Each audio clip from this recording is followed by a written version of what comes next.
Hello and welcome to Get Yourself Optimized. I'm your host, Stefan Spencer, and I'm excited to have Cameron Brown with us today. Cameron empowers people to create lasting change. He does this through executive coaching to C-level executives and their teams, delivering experiential talks with a grand piano live on stage, and writing music about human behavior and the world we live in.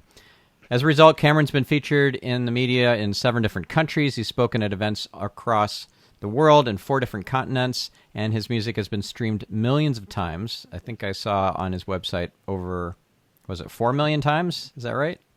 Something like that, yeah. Across 195 countries, and has been featured in a range of short films and documentaries. Cameron's also a National Geographic Explorer, a board member for executive education at Colorado State University's College of Business, and a proud uncle to 3 remarkable kids. Cameron, it's so great to have you on the show. Yeah, been great to be here, man. So I first of all, I need to know what the heck is a National Geographic Explorer. It sounds kind of exotic. What does that entail? There's a project. I was actually meant to be back there, well, right now, like the time that we're doing this right now, meant to be back there. There's a project for me to create a short film for a region there about the importance of sustainable development happening in the region there. So, yeah, that's what it was. I probably with what's going on in the world, that might be a 2021 thing now. We'll see, but yeah, I'm excited to go back. It'll be it's been almost 3 years now since I've been back there. And how did you get in as a National Geographic Explorer? Is there some sort of application process? Are you nominated? How does that work?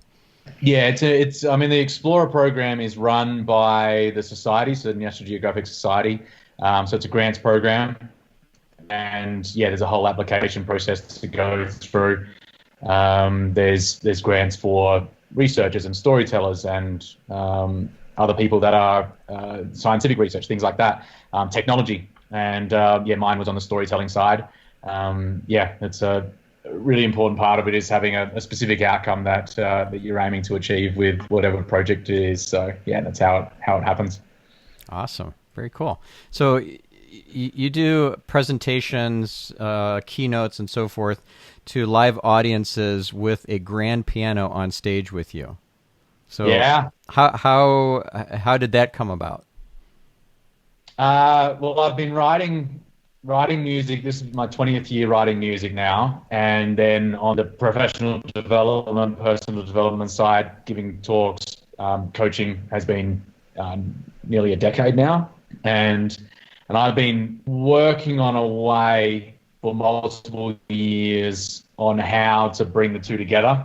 Both have had a major impact on my own life as well as other people as well, through the music created and then through the coaching and speaking side. And yeah, it's been a labor of love to bring them somehow together over the past number of years in a way that I wanted to make sure that it was not unique but also valuable and classy, not corny.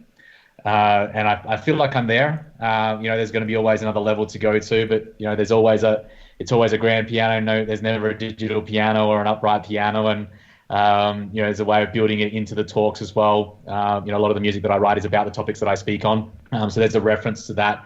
And then in addition to that, there's music videos. So the TEDx talk I delivered in Rome a couple of years ago now, we had people from 40 different countries around the world involved in a music video.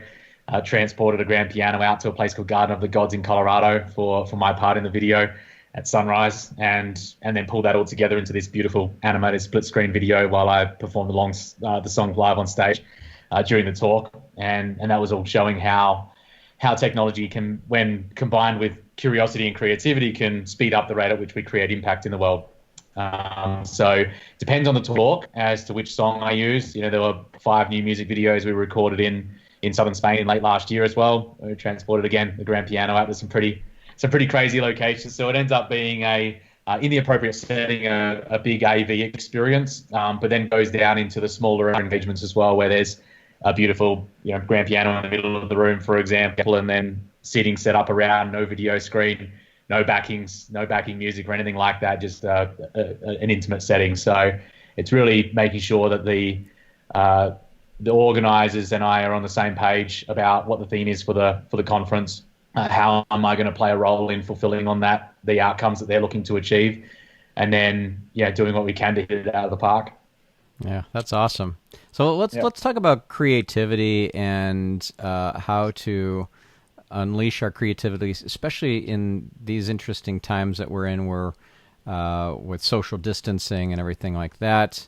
How do folks spark their creativity? How do they get into that creative genius, that zone of genius, or whatever you want to call it? I think you might have some strategies for us. Yeah, yeah, there's stuff that's working really well for me personally and clients at the moment, and I'll give, some concepts from I guess from a behavioral point of view, and then tactical as well. So when you think about creativity, it lives in the same realm as curiosity, as possibility, as things that you don't know the answer to yet. That's why you're coming up with a creative idea to something that you don't have an answer to right now. And so that's all in the unknown. And what tends to happen when we are faced with uncertainty or a challenging situation, stressful situation, is we go for the things that we know. We go for our comfort zone. It's the same as, if you imagine back to caveman, cavewoman times, going outside of the cave. If you go too far outside of the cave and you haven't got tools to be able to deal with whatever comes your way, weapons, then yeah, you're going to end up either injured or dead, right? And so people won't necessarily venture too far away from the cave. They know it's safe. And whenever they see, let's say there's a saber-toothed tiger out there, they run back for the cave. Now, the key thing when it comes to whether it's fear, that lack mentality, scared, needing things to go a certain way, trying to control things that are outside of your control, it's all in the exact opposite direction to creativity. It's all in the exact opposite direction because it's everything that you currently know. It's everything that's safe. It's everything that's comfortable. And so what I'm sharing with clients at the moment and for myself as well is you've got to find in the face of being so far outside of your comfort zone, which a lot of people are right now, is to find things that do bring you comfort. And they can be the smallest of things. I remember years ago, I was living back in Australia at the time, and I had what I called this certainty walk. Yeah, it was a specific direction that I would walk in, a specific route that I would go on. There was a certainty locker that I had at the gym, a specific number of locker that when I felt so far outside of my comfort zone, I knew which locker I was going to go to. And when I was inside my comfort zone too much, I'd get some variety for the day. And so it's important knowing where you are as to what you're experiencing during that time, because on the opposite end of the spectrum, you can feel not enough stimulation and need that. And so need to get outside of it even more. And so when it comes to the creative side from a tactical point of view and how you can actually make that happen, what I say is create not only a physical space, but also a psychological one. So once you've got the foundations in place, the things that can allow you to, and by the way, this can be eating the same food. It can be doing a meditation first thing in the morning. It could be having a bath or a shower at exactly the same time, going into business. It can be having specific meetings at a specific time of the day, specific times of the week. It can be check-ins. It can be accountability rhythms, making sure, though, blocks of time where you know what you're going to be focused on for that specific amount of time. There are many different examples that I could share. It's just a few actual examples that you can utilize. Once you've got that foundation in place that allows the certainty to be taken care of, then you can start playing in the unknown. The strategy that I go for is psychological and physical space. So a lot of people maybe have physical space right now, or maybe not, because they've got families at home, and all of a sudden their 1 bedroom, 2 bedroom, 3 bedroom, 5 bedroom place has people all in it, right? And so they're not able to go to the office either, so you don't necessarily have the physical space. To be able to create things that you haven't created yet, there needs to be space for that to be created into, for something to come into existence. And so creating the physical space first and foremost. It could be a room in your house. It could be changing the furniture around. It could be maybe you can get outside wherever you are in the world at the moment, or when you're listening to this. Then from a psychological space point of view, and mentally, it's creating the space. And what I do is I have every single Sunday, unless it's a Saturday or unless it's another day, I take a day completely free of technology and completely free of time. So for the entire day, I have no idea what time it is. I just did this yesterday. And I have never had a time in my life musically where I've been more creative. I've written more music than I have here than I wrote. Like I've written double the amount that I did last year in the entire year. I've achieved all of my creation goals for the entire year, and we're only a number of months into that. And so it's been insanely remarkable doing that consistently every single week. The second part to that is it's allowed me to recharge and recharge really, really well in a time where if we have increased levels of stress, then we need increased levels of recharge as well to be able to deal with the increased challenges that are coming our way. That again is going to allow you to play more and more in the unknown. And so I've found it to be incredibly valuable. Clients are doing this as well. Maybe not taking a full day because they might not be able to, but taking half day or 3 hours or 2 hours, things like that.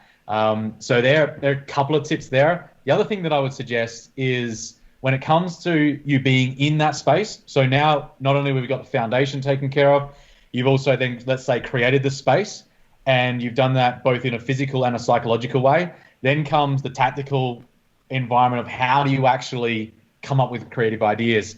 And to give you some insight there, one of the ways is utilizing the power of questions, and then utilizing within those questions the utilizing curious language and curious tonality.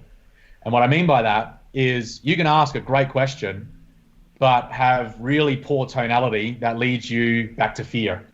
It could be, oh man, how are we going to get through this? You notice the tonality in my voice, it is fearful. My answer to that is going to be, I don't know, but I'm getting out of here, right? There's too much fear that's playing out there. But you use exactly the same language. All right, I wonder how how are we going to get out of this? Right, how are we going to do this? Yeah, same language, different tonality. Yeah, and the tonality can help to guide your curiosity in the direction that you're wanting it to go in. Same with the language that you utilize in that frame of reference. It goes, right, how can we, with all the challenges that are going on right now, what are 7 different ways in which we could increase sales by 15% while lowering the cost by 20? Yeah. All of a sudden, there's a question to be asked, which starts your mind thinking about the answers to how that could come to fruition. So curious tonality, curious language, the power of questions. When it comes to questions, what if questions, how questions, what questions are great ones to begin with. Yeah, that's all great stuff. So I wanted to unpack a few things here that. Sure.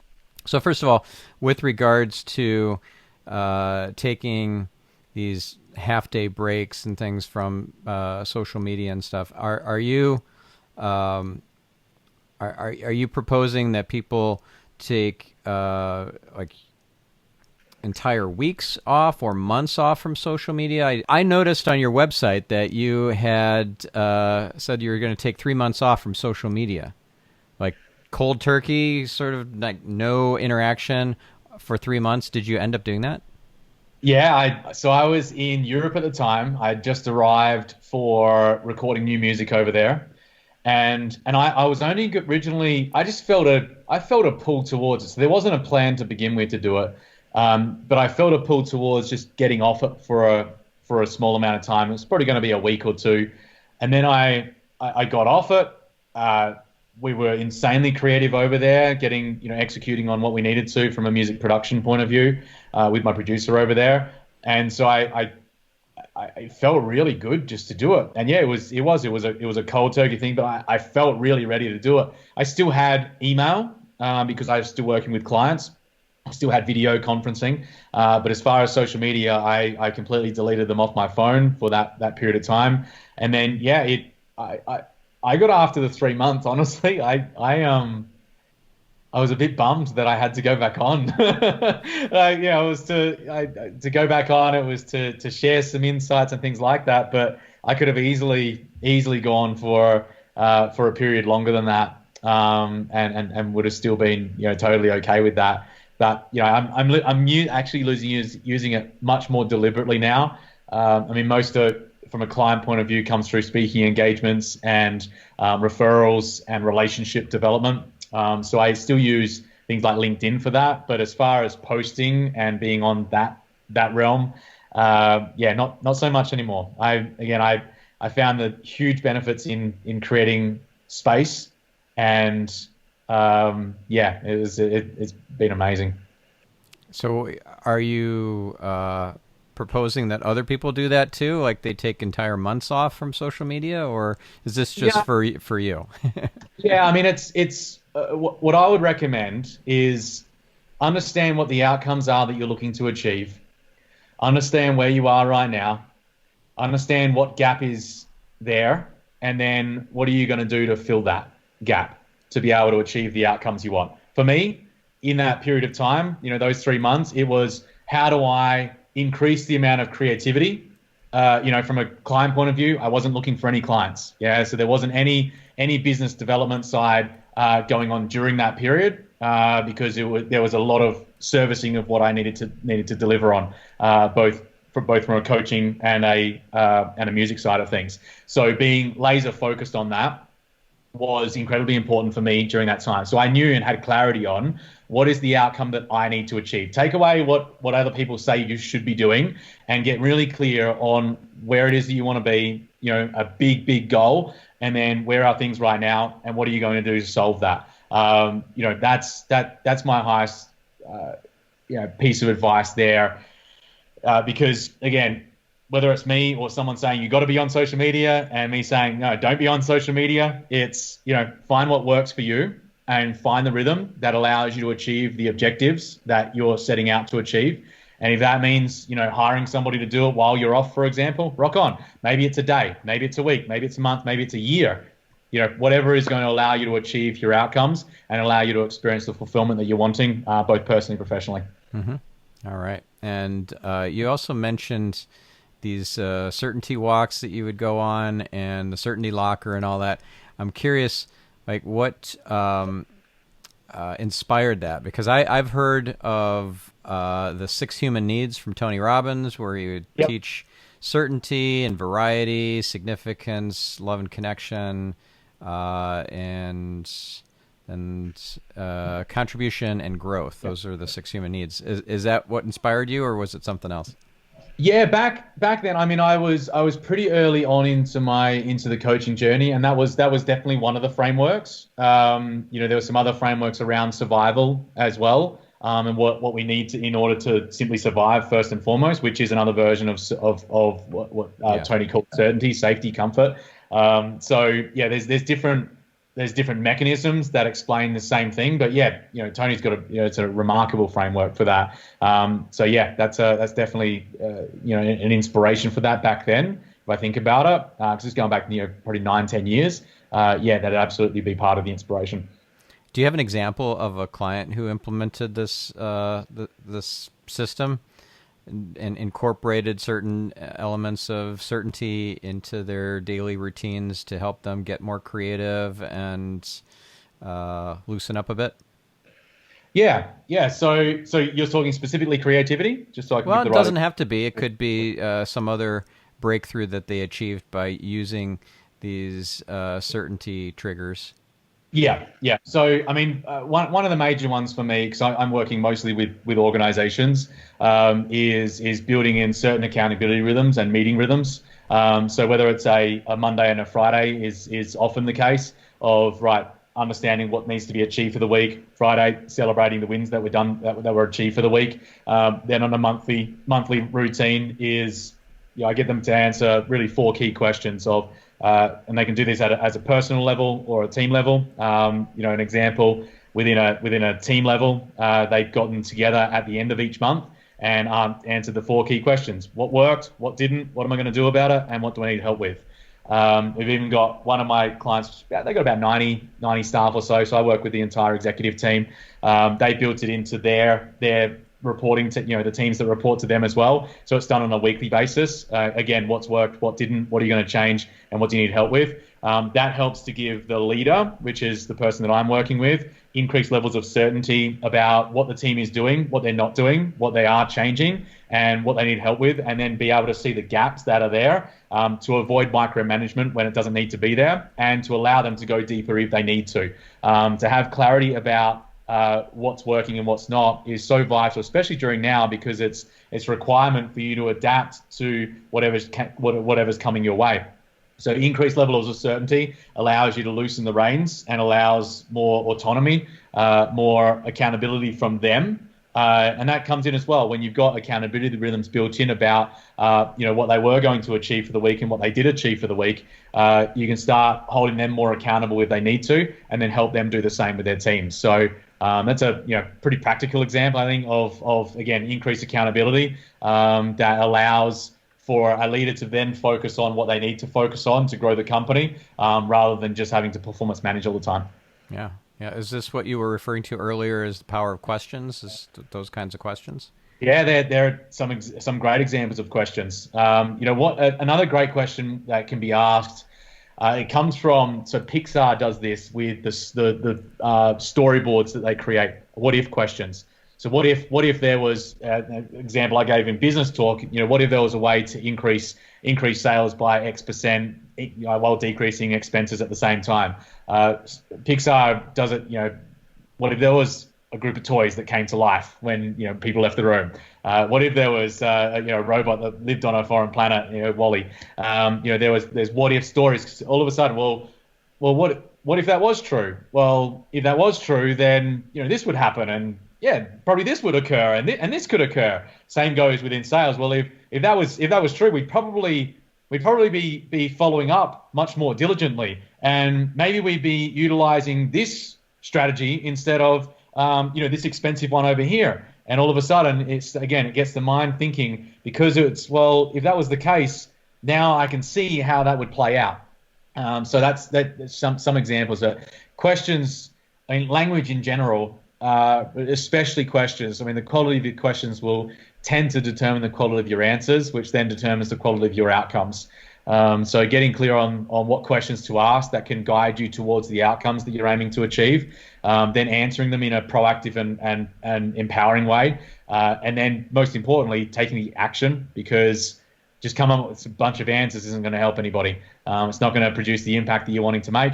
It's not going to allow you to achieve the results you want, especially not during now. It takes massive action, and if you're not taking that, then you're just coming up with a bunch of ideas that had great potential, but without any execution. Yeah, all good points. Now, because so much of your business is based on speaking at conferences and big events and things, keynote speaking, I'm sure you've had to do quite a lot of what if question asking of yourself to see, like, what if I don't need to get on an airplane to make the same kind of money as a keynote speaker? What if I don't need a grand piano in order to give the best impact possible to my audience? Like, I would imagine you've done a whole bunch of what if questions for yourself. Could you give us a few samples and what some of your answers were? Yeah, well, I mean, yours is exactly what you mentioned there. Another one is, what if there was a way to create everything that I want without speaking? Is another example of that, because if it were to occur, worst case scenario, that there simply weren't any engagements at all, I'm looking at, and this is the key here, is work out what are those worst case scenarios, and then how would you deal with that? I'm personally in a fortunate position where coaching is a large part of the business model, and it's private with executives of reasonably large organizations, and it's all has been done for about 6 years now, completely virtually. And so there wasn't much change to be made there, and I luckily and I do say luckily because there's no going around it. There was a big event that I spoke at earlier this year that produced some outstanding outcomes. Now, with that, there were some opportunities that in multiple countries that have now been put on the back burner, postponed, or even cancelled. There's about 5-6 different countries for speaking engagements, and so some of those have been. I've got a grand piano to the right of me. I'm not sure if that comes up as left or right on the screen, but to the right of me here, and I've got just in later this month.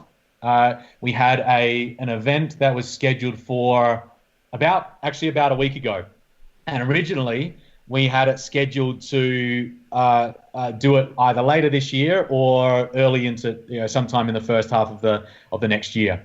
Then we jumped on a call just last week, and we said, well, what if exactly the question? What if there was a way for us to turn this into a virtual event and still deliver a remarkable experience?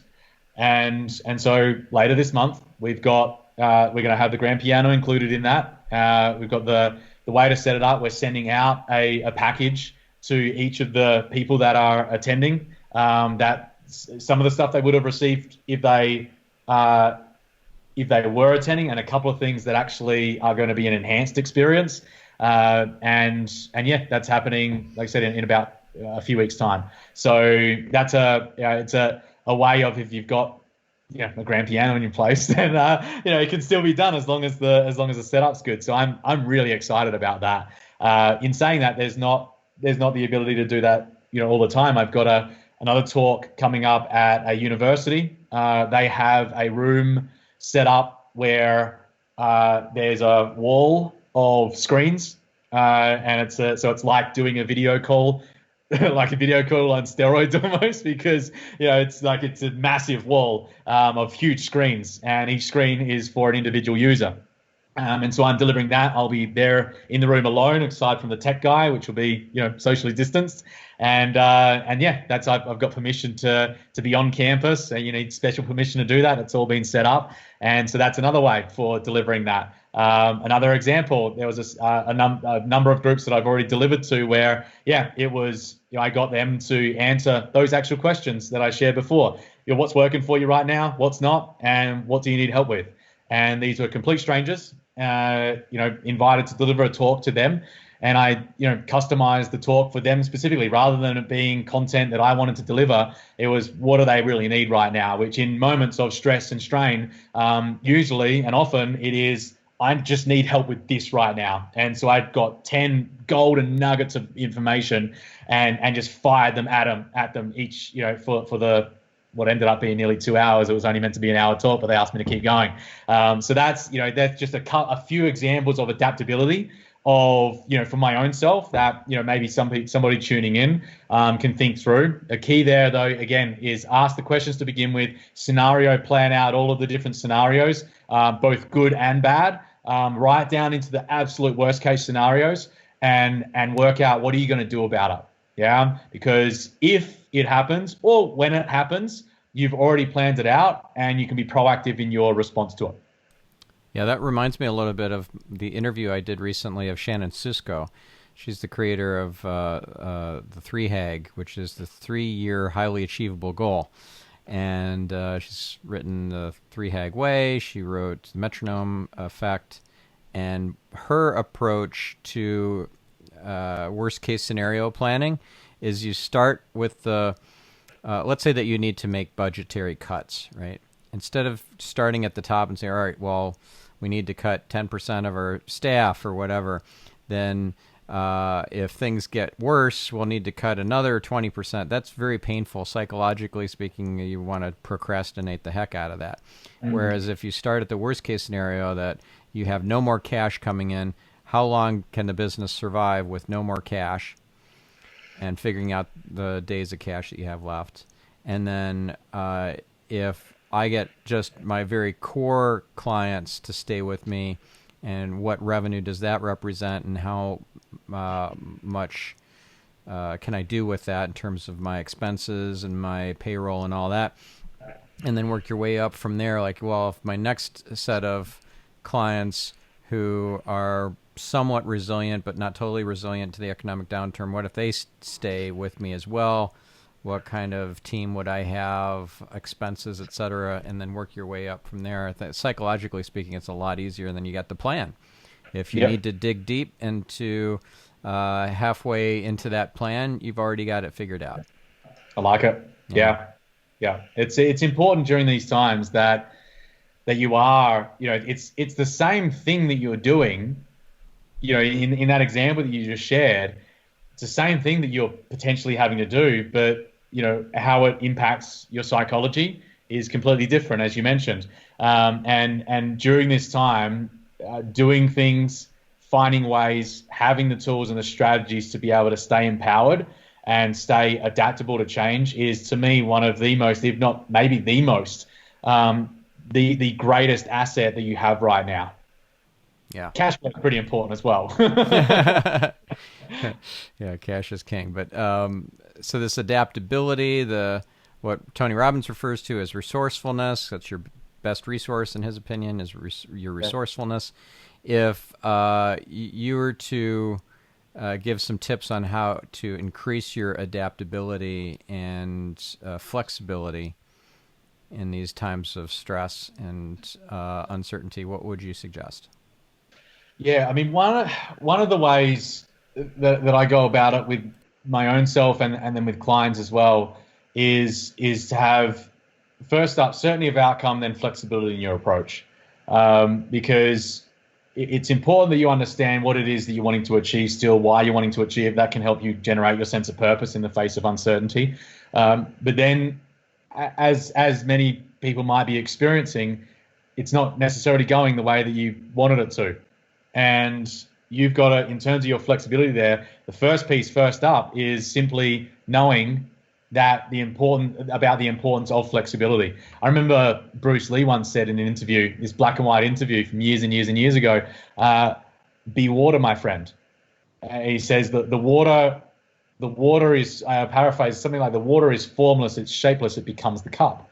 And I liken it to like flowing down a stream. If you imagine like down this stream or a river, if you're your physical self and you come up against some rapids, the worse the rapids get, the worse you're going to feel, to a point of maybe you're going to end up not here anymore. But if you're the water, it doesn't matter how massive those rapids get, you're going up and around and over and right all the way out to the same outcome.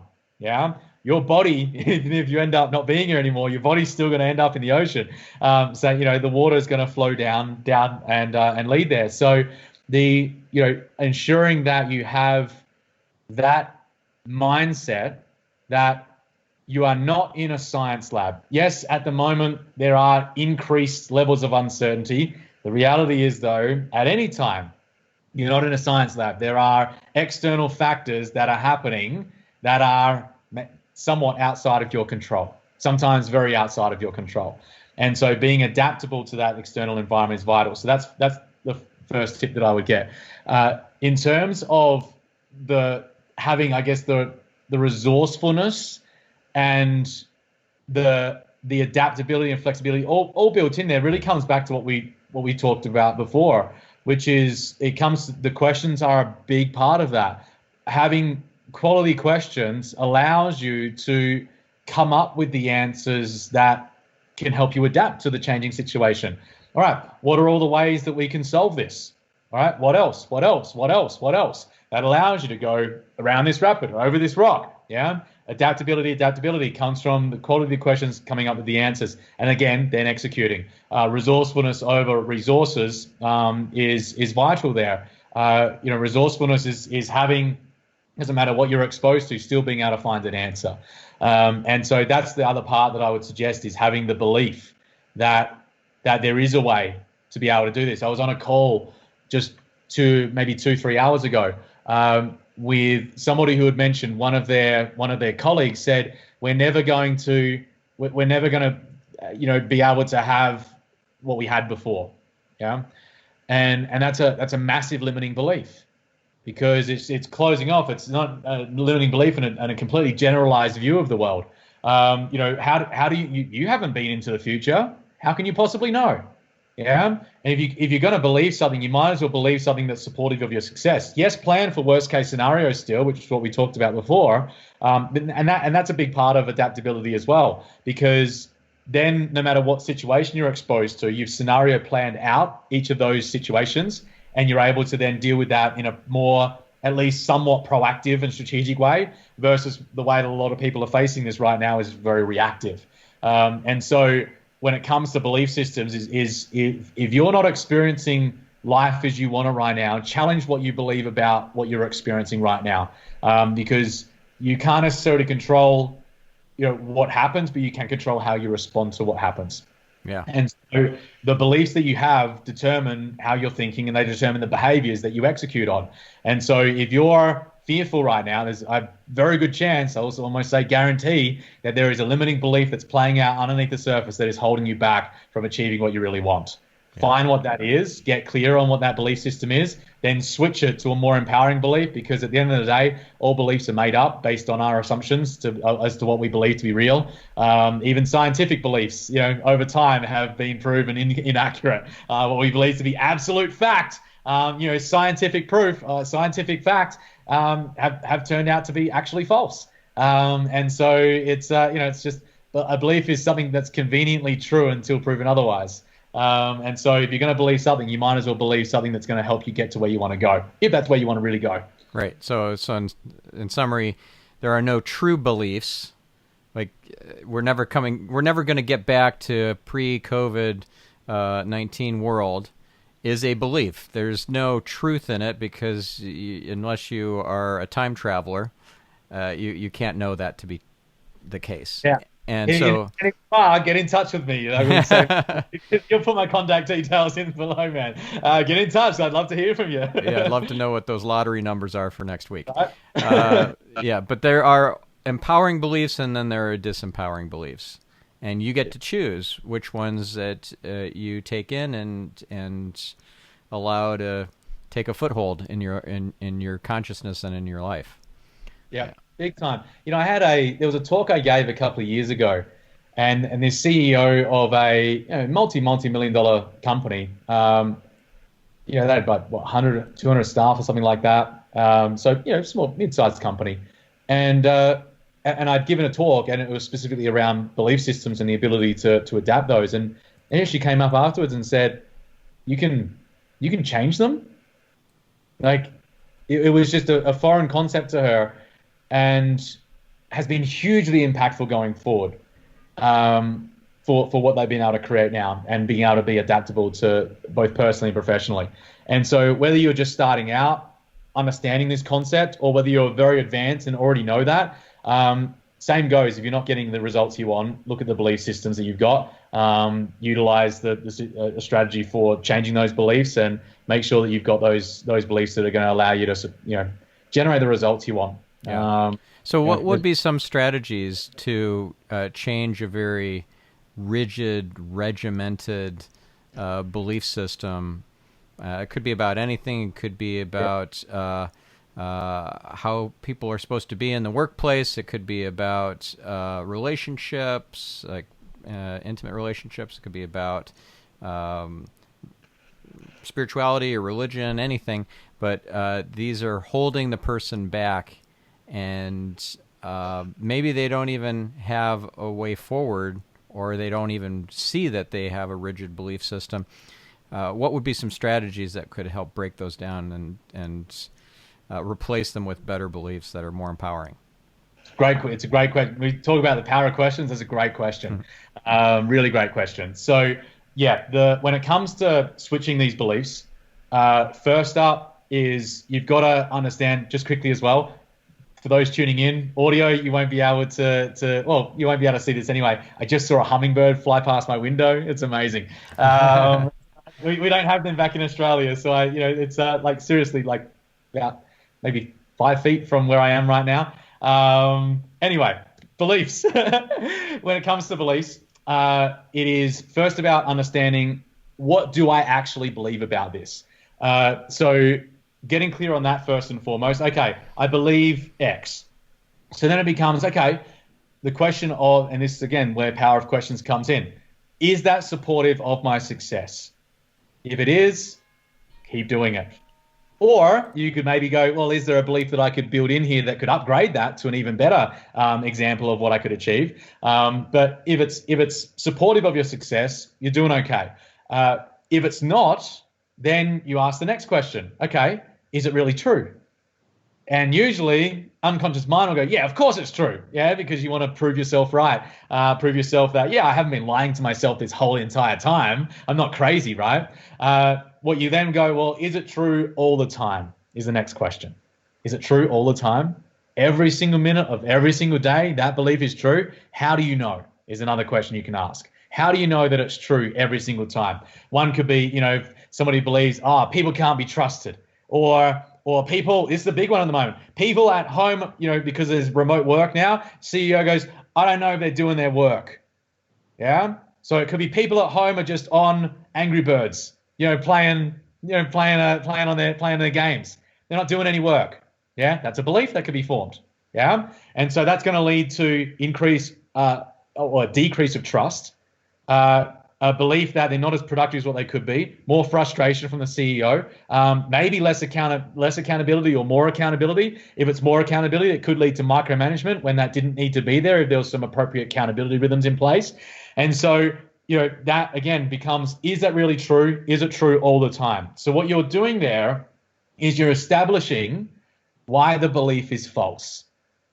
Yeah, those questions are helping you to disassociate from the belief, which so far, if it's been something you've been closely holding as a belief of yours, that this is true in the world, this is true of myself, or this is true of my team, or this is true of wherever it is that maybe my relationship, then I'm going to really hold that close to me because it's part of my identity.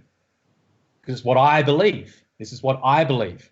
And so when it comes to that, it's first about understanding and disassociating from the belief system to be able to see it for what it is, a lie, a convenient assumption, yeah? And I go, so this isn't actually true. So I've been bullshitting myself this whole time.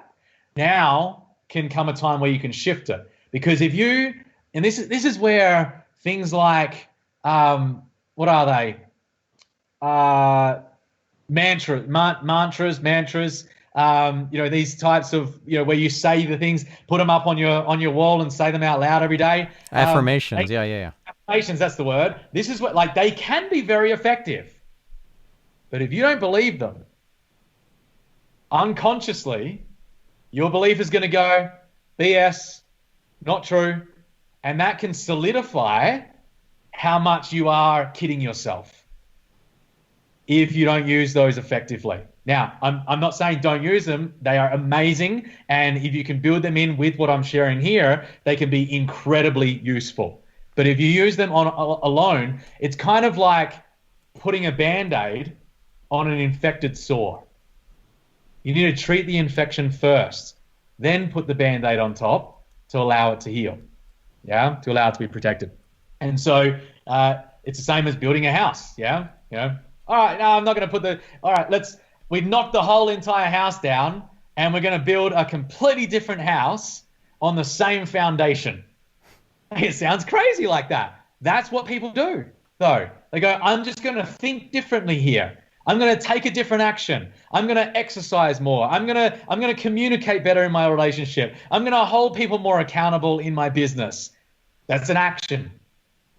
Belief first, switch the belief to a more empowering one. And this is where you switch it to go, what's a more empowering belief? What's more empowering that I could believe about this? And what I love to do in this is create some form of action that's required for you to do within that belief system that leads to that becoming the outcome. This is really, I barely share this outside of my clients. So the way that this operates, I'll give a personal example here. So I had a limiting belief about, from a health and well-being point of view, I was eating some more processed stuff than what I had before. One of my biggest values is freedom. And freedom's a great value to have, but it can be a little bitch of a thing as well, because I can have freedom to eat whatever I want. Was the belief system, right? Now, if that alone, it led to me eating more processed. I eat a vegan diet, and I'm usually reasonably healthy, but there's been times where I've eaten more processed food than I've wanted to, and so I switched that belief, and I switched it to I have the freedom to eat whatever I want, and consistently choose that which results in me feeling empowered, energized, and alive. Now, the beauty in that belief, what I was mentioning about the action, is it's me first of all. And this is where you can start building in values and belief systems without going too deep. It's where you can start building this in those. So I have the freedom to eat whatever I want. That's me saying, dude, you still have the power. You still have your freedom. You still have the ability to eat whatever you want. And then the second part of that, and consistently choose that which results in me feeling empowered, energized, and alive. Yeah. So if I find myself not achieving my health and wellness goals, I can look at it and say, have I been consistently choosing that which results in me feeling empowered, energized, and alive? It allows me to now take responsibility for what I have done or haven't done to allow that to become the result. And that's been a kicker. That belief, if you're having any challenges around health and well-being, utilize that belief. Ever since utilizing that, it's been game on.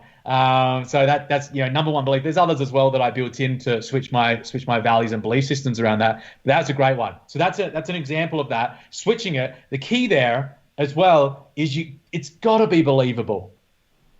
Yeah, it's got to be believable. If it was just switching it to something like let's say somebody said, I don't trust anybody, and you go, all right, let's flip that belief over to be, I trust everybody. But that's a stupid belief, because you go down a dark alleyway and there's a shadowy creature down there. You don't just go up and shake their hand. Definitely not during social isolation times, right? But even in normal times, you wouldn't go down there. You go, that's not a trustworthy figure. Yeah, not a trustworthy environment. I'm out of here. Yeah, your safety is reliant upon that. Yeah, and so you might go, well, with the appropriate decision-making criteria, I'm able to trust people really well. So then there's an action involved again. Yeah, there's a specific action you've got to take. Okay, what's your decision-making criteria that allows you to know whether it's worthwhile trusting somebody or not? Step by step by step. Then you're able to call back on it. If somebody breaks your trust, you're able to go back and say, okay, let me look at that decision-making criteria, which again allows me to take responsibility for my part in why trust was broken. Now, there could have been someone that broke my trust that maybe I didn't see it coming based on the criteria that I had. Okay, time for me to add a step to my criteria. Yeah. Time for me to remove people that are maybe exhibit that type of pattern of behavior. Maybe it was a narcissistic pattern of behavior. Maybe it was something that I hadn't seen before that allows me to upgrade myself in order for me to get a different outcome next time around. Because I've found the person that takes the responsibility in a situation is the person that gets to create the change. The person who blames external is the one that stays with the pain because they've just given away their power. So you said, it's your fault, therefore, you've just given away your power completely. Now, there might still be some form of fault of that external person, thing, experience. But what I like to do, and same with my clients, is go, how can I take responsibility for my part in this? And maybe it was that you didn't deserve to be treated a certain way. But you allowed for yourself to be treated that way in the first place because of your lack of standards. So, yeah, that's some of the things that I suggest there. Wow, that's great stuff. And then it seems like you've actually found a way to work in kind of a moral compass into your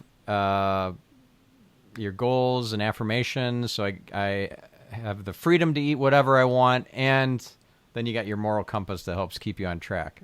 So there we go. That's awesome. And what you were describing about those questions of is this true and is this true all the time?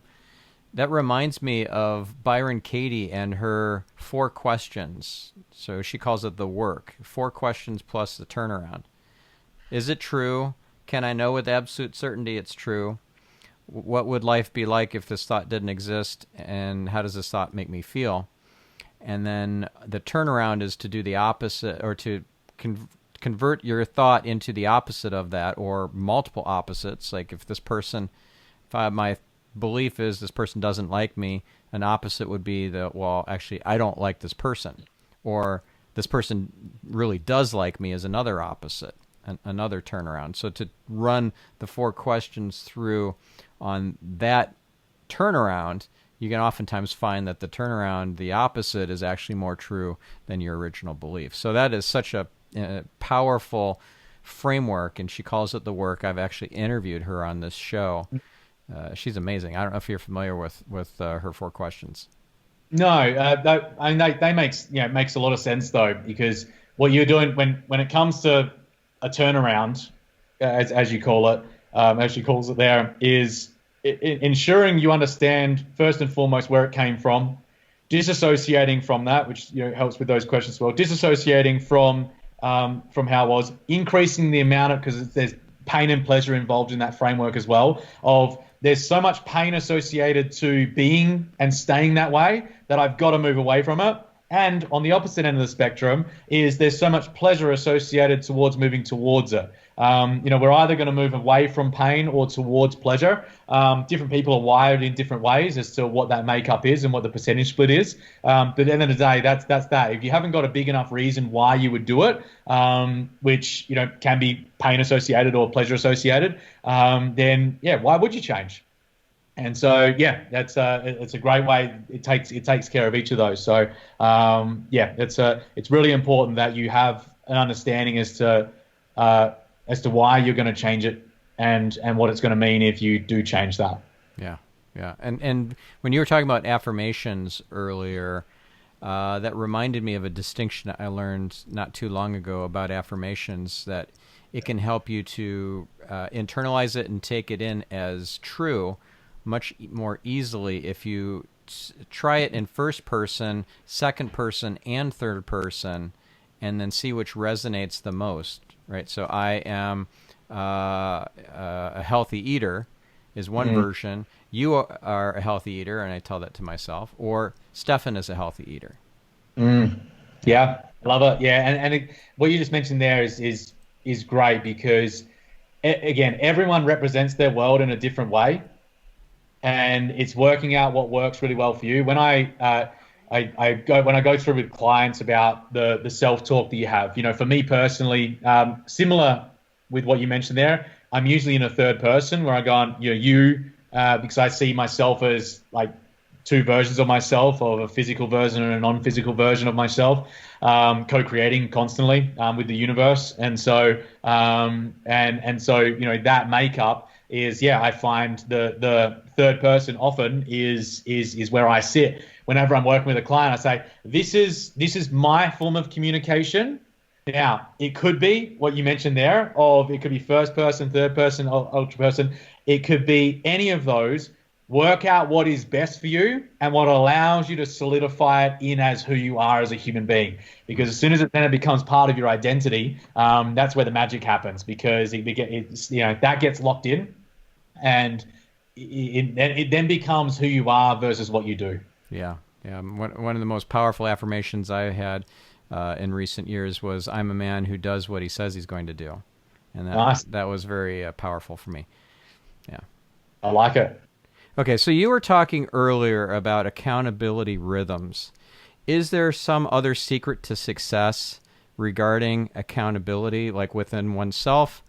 Now, we could use affirmations to help us. I'm an accountable person. I do what I say I'm going to do. That would probably be a helpful thing to set up those rhythms that you talked about earlier. That would be a helpful thing. Is there anything else that would be kind of a secret to success for building up your own accountability? Yeah, I think for your own accountability, things you mentioned and what we've gone through, absolutely do those. A small distinction, and I realized this a number of years ago, that somebody who takes full responsibility for their life will tend to have and be able to hold themselves accountable more effectively than somebody who requires somebody who's maybe externalizing their responsibility. If I externalize my responsibility, if I blame, then I'm going to require external accountability in order to get whatever I need done. And so behaviorally is find a belief system, find a value set that includes accountability. And it doesn't have to be in the value set. It might not be accountability specifically. It could be commitment. It could be determination. It could be persistence. It could be accountability. But find what that is for you. I switched from my health and well-being values from commitment to determination, and because I found that commitment was a little too soft for me at the time. Now, other experiences of my life, commitment is absolutely a killer value to have. But in this term, just right now, it has to be determination. There has to be a bit more grit to it, and like getting it done, man. Being absolutely determined to make that happen. And so that's what I shifted it to. Work out what it is for you that would naturally lead to the accountability occurring.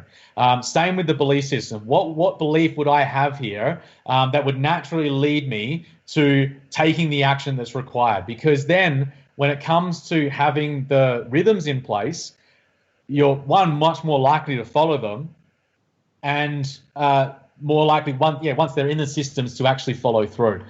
Because again, if you just put the accountability rhythm into your calendar, for example, so I mean, I'm not holding myself to those standards.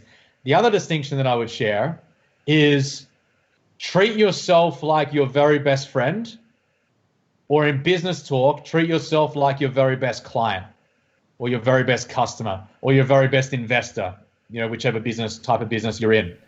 Because if you think about it, let's say you've got a 2:00 meeting on a Tuesday, and this is your biggest investor or your biggest client. They've been with you for a long time, and you build up a huge amount of trust with them. And you got a meeting at 2:00 in the afternoon, and you just decide 1 minute before, I'm not going to go to that today. I've got some other stuff, some other stuff that I got to get done. Netflix. I got Netflix to watch. I got series down, man. I got to binge watch that like no tomorrow, right? I've got this stuff to do. Just think about it like that. You'd be crazy to do that. You wouldn't do that. Why would you do it to yourself? What you've just shown, if that's what you do, those of you tuning in, if that's what you currently do, you value other people more than you value yourself. Yeah. Your actions show that. Yeah. And so this is about you lifting your standards to ensure that you're able to achieve the outcomes that you really want, even when no one else is around. Because that's when accountability really kicks in, is when nobody else is around. You mentioned about your word, keeping my word. It's like when nobody else is around and no one would even know the difference. No one would even know the difference. I remember one of my mentors like years ago saying, that is, walking your dog at midnight, your dog does a poo, do you pick it up? Yeah? No one else would know, do you pick it up? Yeah. And so that's integrity. And so bringing it into yourself, having the integrity within yourself to hold yourself to those standards. And if you find yourself in those standards and that accountability slipping, then it come back to the powerful question, what do I need to do to up my standards here? Yeah. Now, this is then when you have the more logistical side, tactical side in terms of setting out specifics. I have, for example, I get up very early every morning. I barely wake up to an alarm, and I'm up almost every single morning before 5 a.m. The reason I'm able to do that is because I'm in bed early the night before. Getting up early starts with getting to bed the night before early, especially for you to be productive and high performing. So I have 2 alarms that go off half an hour apart before I go to bed. One is reflection and journal time. Yeah. Time for me to be able to reflect, time for me to be able to write down any things that have happened in the day. Maybe it's for future books, it's for future insights, or it's simply for me to reflect on in the future about what I was going through at the time. Second, alarm goes off 30 minutes later. And by the way, it's a pleasing alarm. So find a pleasing alarm, because you don't want to be going, oh my gosh, I've got to get to bed. No, that's not going to work. Nice, relaxing, whatever is best suited for that. Something that's going to allow you to experience what you want to experience in terms of the emotion. Then the second one is technology off, get ready for bed. Yeah, and then I've got 30 minutes to wind down to be able to then put my head down, turn lights off, sleep time. Yeah. So I utilize the tactical piece. I can have the greatest beliefs that I want. Like I'm the most amazing person in the morning, and I get up every single morning, and I can have all the affirmations that I like. But if I lose track of time one night because I don't have an alarm set, and maybe I'm in the zone, or maybe I do just I'm enjoying watching a movie. That's actually happened recently. I got halfway through a movie and the alarm went off and gone, yeah, all right. I go, all right then. I got to my alarm, yeah. And then it was a beautiful reference point for me. See how you up your, see how you're staying in alignment with your standards, how remarkable that is. Yeah. That's where the tactical stuff comes in. It's so important that you've not only got philosophical, psychological, purpose-driven things in place, where you've got your values, you've got your belief systems, you've got the thoughts and all of those things in place.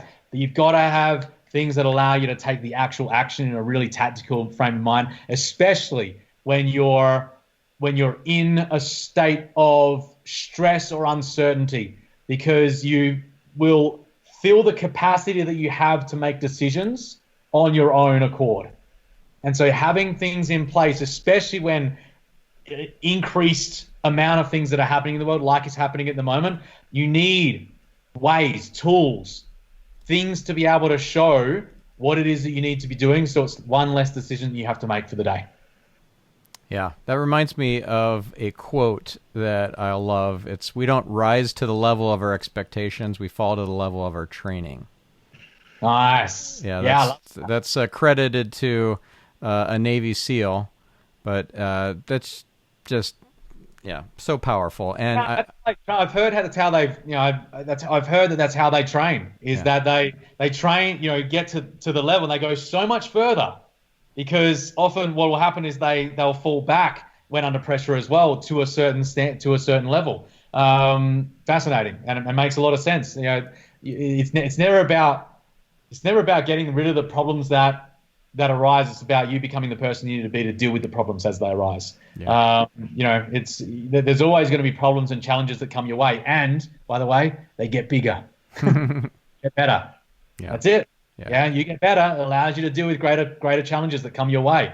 Be excited about that. Be excited to step up and raise the standards, because the world needs you. The world needs the skill sets that you have, the ability for you to be able to solve the specific challenges that you're helping to solve in the world, to leave that lasting legacy. And if you're not lifting your standards, the last thing you want is getting to the end of your life, go, oh, man, I wish I'd done that. Screw that. Yeah. So one thing that I really hear and resonate with what you're saying is that it's almost like you're taking this into your identity, that this idea of I have integrity and I go to bed at a certain time, or I do this in the morning, etc. These things are part of who you are. It's not just a behavior. It is who you are. So that makes it even more solid. I love that. You're spot on. Is that, I think I shared earlier, it's when you start making a change, it's what you do until it becomes who you are.